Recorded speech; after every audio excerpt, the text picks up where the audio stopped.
Well, good evening, everyone. This is Convective Weather Forecaster Nathan Kitchens here with an update on your forecast just after midnight Eastern Time, early on this Tuesday morning.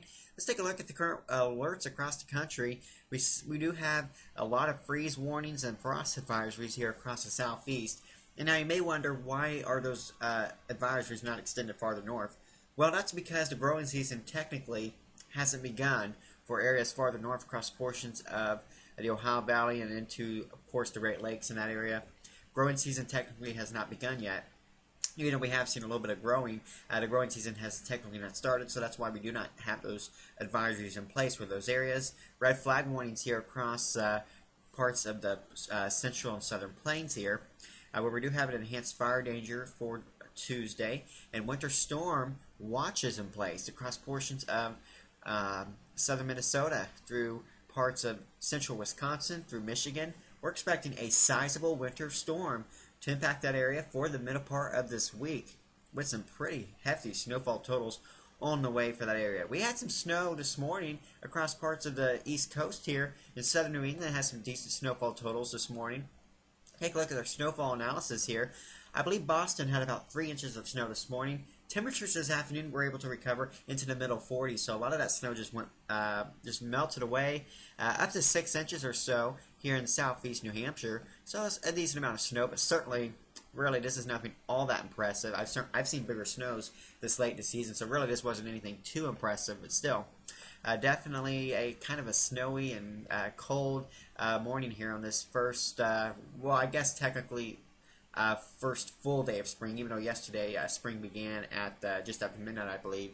But still, kind of a rude awakening after some of the warmer temperatures we've enjoyed here as of late. And I don't think that's our last snowfall we've seen yet for these areas.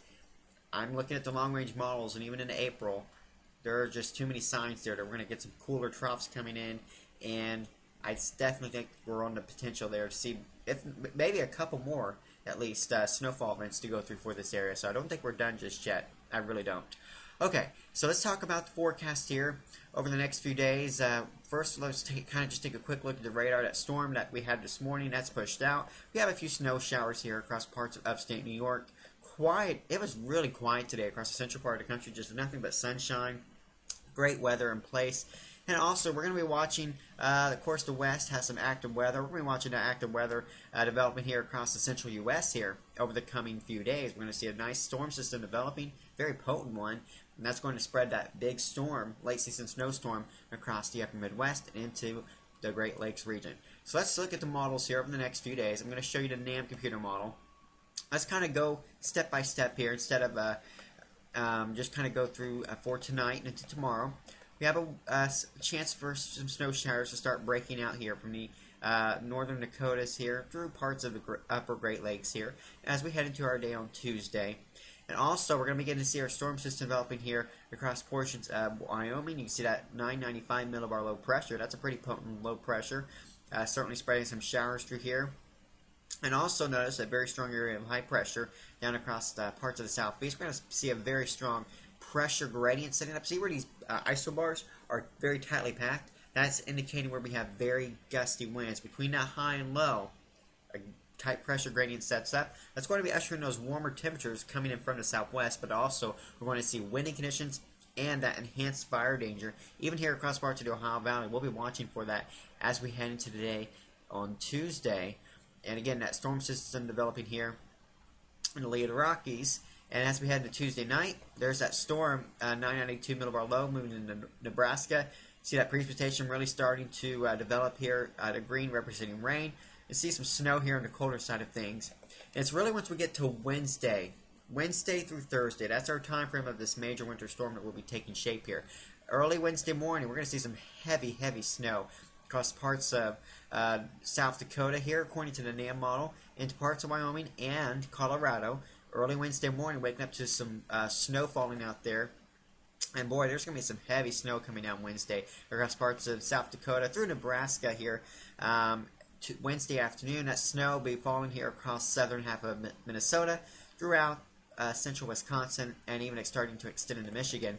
Now, you guys will get your main brunt of snow there across Wisconsin and Michigan. You're going to get your brunt of the snow Wednesday night and Thursday. That's when the main storm will be coming through your area. Let's take a look at Wednesday night. This is by time we get to about 1 a.m. Central Time. That low pressure is right here over southern Iowa.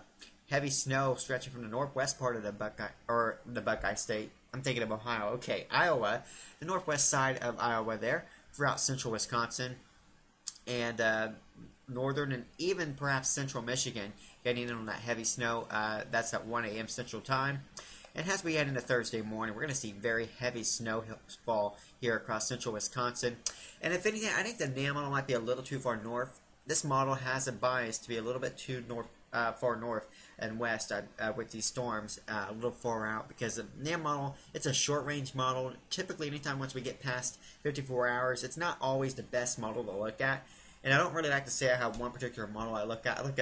I like to look at most of the models and kind of formulate my idea from several different model runs instead of just looking at one model. I'm just showing you one model here as an example. All models are in agreement here. We're going to have a significant winter storm taking shape across the upper Midwest as we head throughout the middle part of the week, and some sizable snowfall totals as well. And then with that storm wraps by, we'll see some cooler air, but quickly recovering again as that storm passes by. So let's take a look at what some of the models are showing. I don't really like to show you exact totals from the models, and I like these maps because basically it just kind of gives you an idea of where the heaviest snow could fall, and you can clearly see here that we're talking about potential for some sizable snowfall totals, certainly here across parts of the Rockies, but also here across parts of Minnesota, the southern half of Minnesota, throughout central Wisconsin, really central Wisconsin into Michigan, upper Michigan here looking like a good spot for some really heavy totals. Probably a 6 to 12 inch band of snowfall setting up here across the very far northern edge of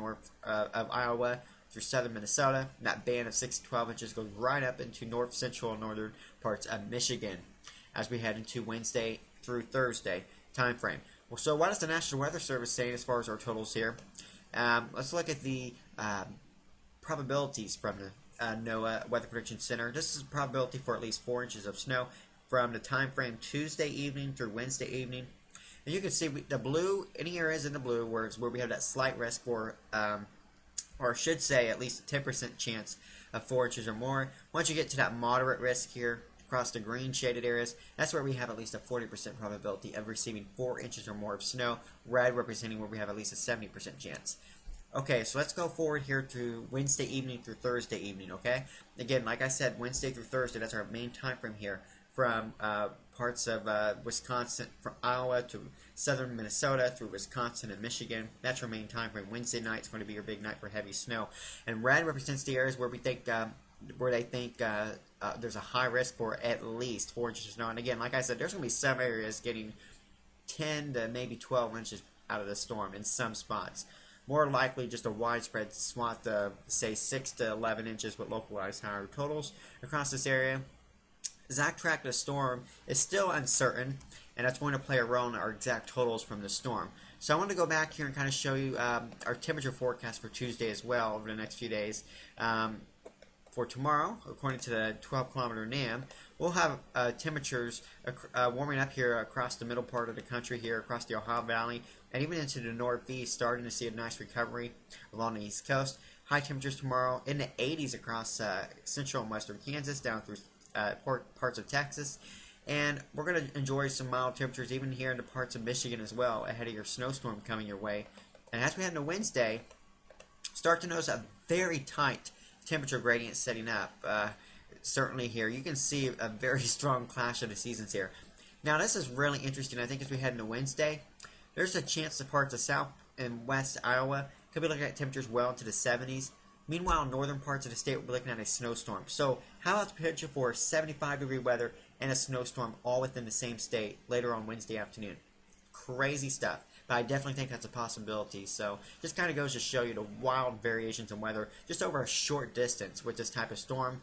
You can see that storm is pumping into milder air as we head into Wednesday. And that's going to be key to a chance of some severe storms across parts of the Midwest here, southern parts of the plains here, heading into Wednesday. Now I'll show you the Storm Prediction Center outlook for that time frame. We do have a slight risk now in place across parts of Missouri through western Arkansas into northeast Texas and southeast Oklahoma. Really, this is not looking to be a major outbreak of storms. The moisture is modest at best. I mean, it's not the best moisture return in the world, and the gradients, just aren't quite there for really. We have a positively tilted trough versus a negatively tilted trough, so that's going to mean less of a tornado threat here. More looking at a damaging wind threat and maybe some large hail on Wednesday. So just keep that in mind, especially in the slight risk area here. We also have a marginal threat here and that darker green shading as well. And Thursday, going to the day 4 outlook, I'm going to see if they've issued anything here for Thursday. And they put out a 15% risk here across parts of Dixie Alley here. So we'll be watching that heading into Thursday. Again, on Thursday, I don't see this being a major outbreak, but definitely going to have to watch the risk for some severe storms. And as we head into Thursday here, I'm looking at our temperatures once again. You can clearly see where that front is heading into Thursday during the day. We're going to see a sharp drop as that front moves through the central part of the United States. You can see the cold air on the north side of this system with the snow across central Wisconsin through northern Michigan. That's where you're going to see some very heavy snowfall totals here for the middle part of the week. And as that storm moves by, you're going to see some chilly temperatures by the time we get to the end of the week where you have that fresh snowpack in place. And looking at, I'm kind of going to switch gears here. I know it's kind of a dramatic shift in topics here. We're going to kind of shift, and I want to talk about the current state of the El Nino here. And this is taking a look at your upper ocean heat anomalies. So taking a look at the amount of energy here in the Eastern Pacific has really dropped over the past month or so. So obviously our El Nino now is quickly in decline here. And I think for once we're going to see some big impacts heading into summer for our hurricane season. You may have heard that there's definitely those prospects that this could be a more active Atlantic hurricane season because remember the past couple of years, the Pacific